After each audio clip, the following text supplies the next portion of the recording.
साथियों, आज हम लोग पढ़ेंगे रसायन विज्ञान और रसायन विज्ञान में पढ़ेंगे रासायनिक अभिक्रिया क्या होती है।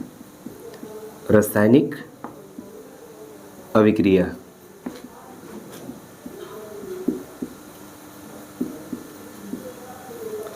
यानी कि केमिकल रिएक्शन। ठीक है, केमिकल रिएक्शन क्या होता है। ठीक है, रासायनिक अभिक्रिया कहते किसे हैं? ऐसी अभिक्रिया जिसमें दो या दो से अधिक पदार्थ मिल करके एक नए पदार्थ का निर्माण कर देता है, उसे क्या कहते हैं? रासायनिक अभिक्रिया कहते हैं। ऐसी अभिक्रिया जिसमें दो या दो से अधिक पदार्थ मिलकर नए पदार्थ का क्या करते हैं? निर्माण करते हैं, उसे हम क्या कहते हैं? रासायनिक अभिक्रिया। जैसे हाइड्रोजन और ऑक्सीजन मिल करके किसका निर्माण करते हैं? जल का निर्माण करते हैं। ठीक है, तो ये कौन सी अभिक्रिया होगी? रासायनिक अभिक्रिया हो रही है। ठीक है, रासायनिक अभिक्रिया में क्या होता है कि नए पदार्थ का निर्माण होता है। ठीक है, नए पदार्थ क्या बन गया? जल। ठीक है, तो ऐसी अभिक्रिया जिसमें दो या दो से अधिक पदार्थ मिलकर एक नए पदार्थ का निर्माण कर देते हैं, एक से अधिक भी नए पदार्थ का निर्माण कर सकते हैं, तो उस अभिक्रिया को हम कहते हैं रासायनिक अभिक्रिया। ऐसी अभिक्रिया जिसमें दो या दो से अधिक पदार्थ मिलकर के नए पदार्थों का निर्माण कर देते हैं, उसे हम क्या कहते हैं? रासायनिक अभिक्रिया कहते हैं। ठीक है, अब रासायनिक अभिक्रिया कई प्रकार की होती हैं। रासायनिक अभिक्रिया के प्रकार, रासायनिक अभिक्रिया के प्रकार, अभिक्रिया के प्रकार। रासायनिक अभिक्रिया कई प्रकार की होती है। ठीक है, पहला होता है संयोजन अभिक्रिया, या इसको कहते हैं योगात्मक अभिक्रिया। संयोजन अभिक्रिया, ठीक है, या इसी को कहते हैं योगात्मक अभिक्रिया। योगात्मक अभिक्रिया।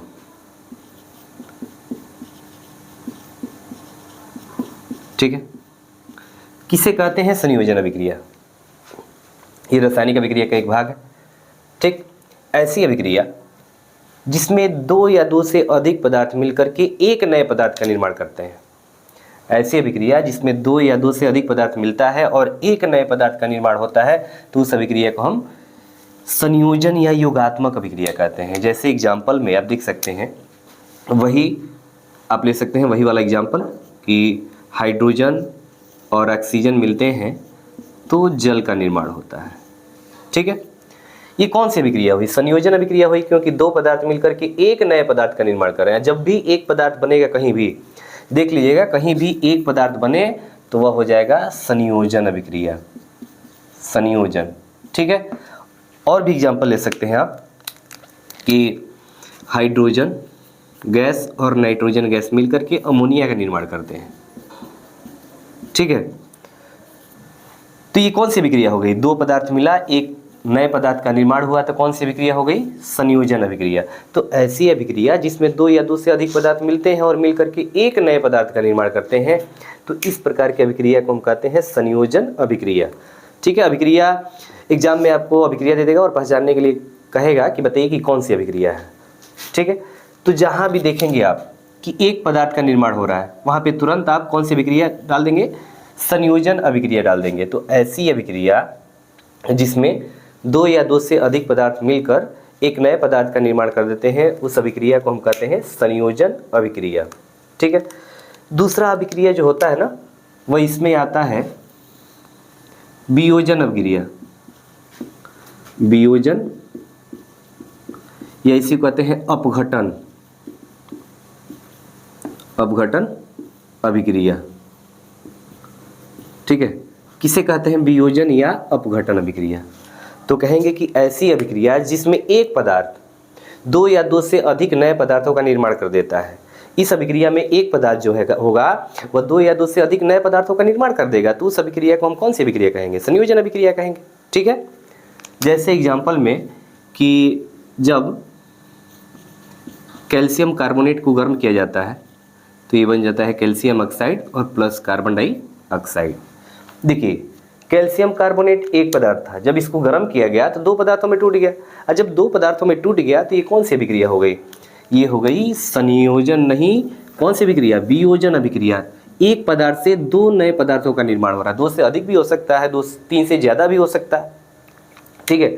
तो ऐसी अभिक्रिया जिसमें एक पदार्थ दो या दो से अधिक नए पदार्थों में क्या हो जाता है, टूट जाता है। तो एक पदार्थों से नए दो पदार्थों या तीन पदार्थों का निर्माण हो रहा है, इस वजह से इसको हम वियोजन या अपघटन अभिक्रिया कहते हैं। अपघटन को कहते हैं टूटना, ठीक है। इस अभिक्रिया को हम कौन सी अभिक्रिया कहते हैं, वियोजन या अपघटन अभिक्रिया कहते हैं। क्लियर है। संयोजन अभिक्रिया में एक पदार्थ का निर्माण होगा और इसमें एक पदार्थ दो या दो से अधिक नए पदार्थों का निर्माण कर देगा। अब तीसरी अभिक्रिया जो होगी वह होगी विस्थापन अभिक्रिया। कौन सी अभिक्रिया, विस्थापन अभिक्रिया, ठीक है। और विस्थापन अभिक्रिया में आप कुछ अलग पढ़ेंगे।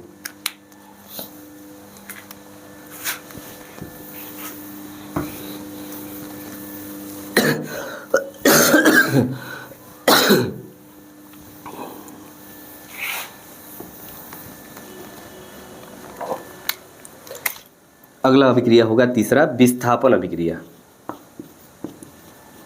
विस्थापन या इसी को कहते हैं प्रतिस्थापन अभिक्रिया। प्रतिस्थापन अभिक्रिया, ठीक है। अब प्रतिस्थापन अभिक्रिया क्या होती है, इसके लिए आपको देखना पड़ेगा सक्रियता श्रेणी, ठीक है। सक्रियता श्रेणी,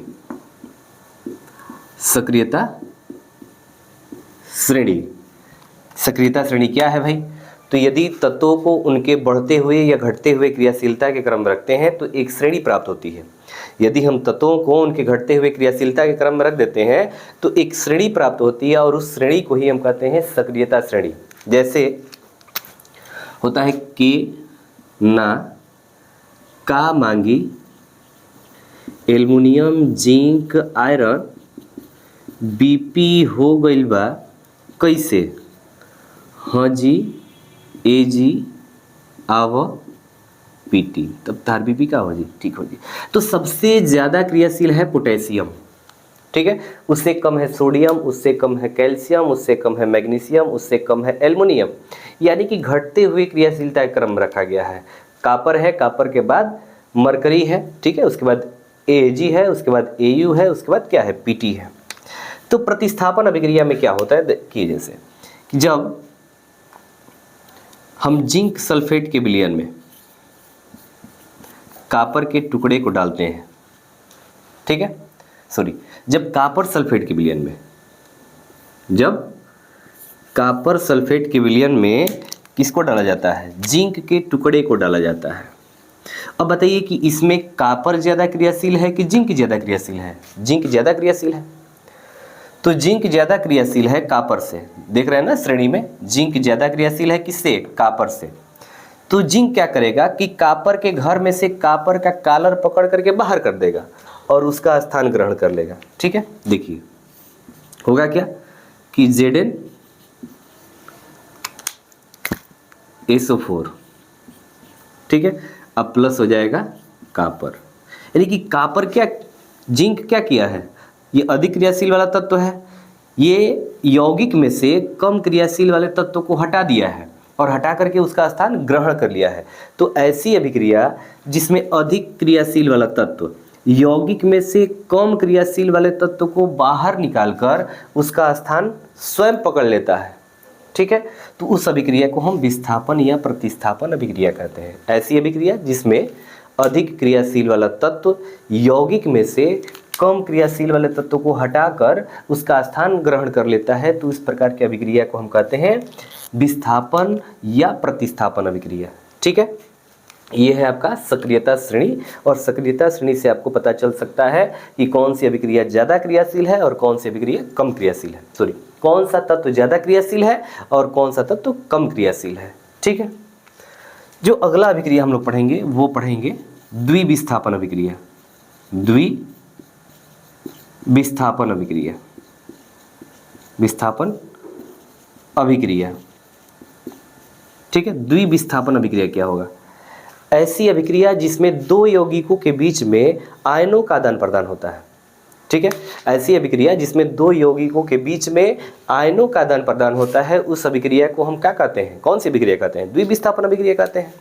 ऐसी अभिक्रिया जिसमें दो यौगिकों के बीच में आयनों का आदान प्रदान होता है। जैसे एग्जाम्पल में दे सकते हैं कि HCl प्लस NaOH, ठीक है। अब देखिए Na पर कौन सा चार्ज, प्लस चार्ज, OH पर कौन सा चार्ज, माइनस चार्ज, Cl पर कौन सा चार्ज, माइनस चार्ज, H पर कौन सा चार्ज, प्लस चार्ज।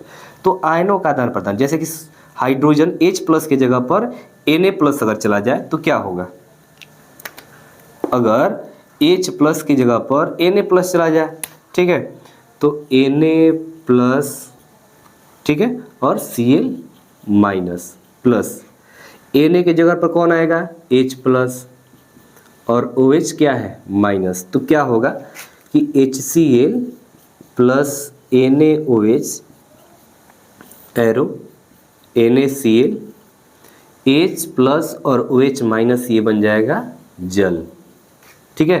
तो इसमें क्या देख रहे हैं कि यौगिकों के मध्य, दो यौगिकों के मध्य में आयनों का आदान प्रदान हो रहा है। तो ऐसी अभिक्रिया जिसमें दो यौगिकों के मध्य में, दो यौगिकों के बीच में आयनों का आदान प्रदान होता है, ठीक है। इसका आयन इसमें और इसका आयन इसमें चला जाए, तो इस प्रकार के अभिक्रिया को हम कहते हैं द्विविस्थापन अभिक्रिया। दोस्तों, अगर वीडियो पसंद आया हो तो चैनल को लाइक करें, सब्सक्राइब करें। धन्यवाद। जय।